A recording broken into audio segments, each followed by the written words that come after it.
Hey Kevin, Art Eddie here from The Art of Fatherhood. Enjoyed the movie, and of course, in the movie, we see that you play Sean Payton, and his character gets to spend more time with his family due to the fact that he's coaching his son's football team while he's taking the suspension off from the year from the NFL.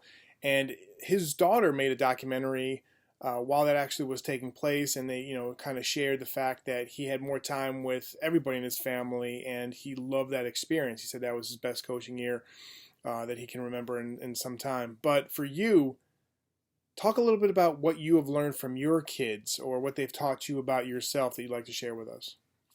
Oh my gosh. I mean, I'll have to teach you that it's an ongoing process, man. I'm learning every day from my kids. Right now, I've learned that I'd say three of them are already smarter than I will ever be. So it's like I still got the only one, only because she's seven, but she's gaining on me quick. So it's like I have to keep up, and that's pros and cons. They can, they're so smart, that it's amazing, and you're proud, and this and that, and then they can manipulate you, and you got to watch out for that too, because they'll use it, and they will.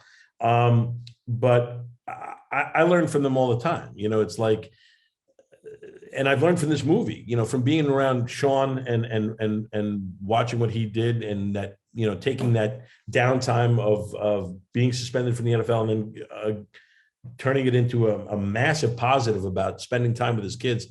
I've got to do that, because we all get wrapped up in work, so much, and it is important to obviously fulfill your work duties and all that. But man, it was I recently pulled out and kind of stopped and just emptied out my schedule to be in a play with my kids, to do that, because they love doing it. And so I'm in Oliver now. I'm Fagin and Oliver. I've got two more performances, and it's great. I mean, with all four of my kids in this play, and man, there's nothing that substitutes spending time with them.